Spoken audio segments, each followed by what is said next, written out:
में बड़ा धूप लगे छै नहीं जेबै गेहूं काटे खेत में खूबे चले छै देखू पसीना महीना चढ़ते चैत में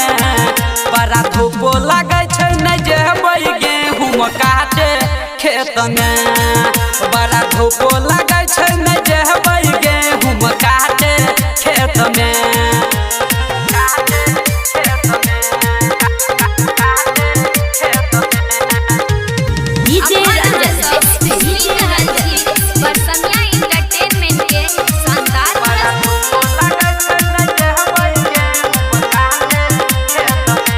घर दुआर सब करी बर्तन बासन बेसी ने हमारा लझारू वहाँ भाषण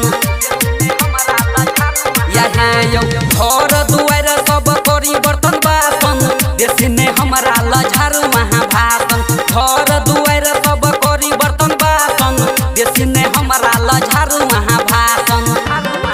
हम करे में छियै फेसियल दागी पड़तै फेस में हम करे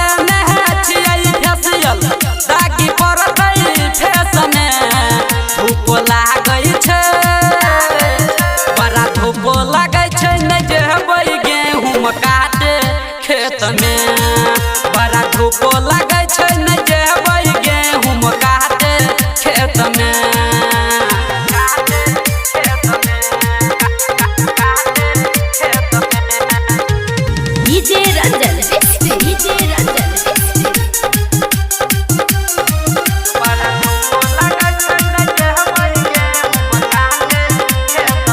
नया नहर अभी हम छिए दुल्हनिया सुनु यो सैया दिनेश बरसमिया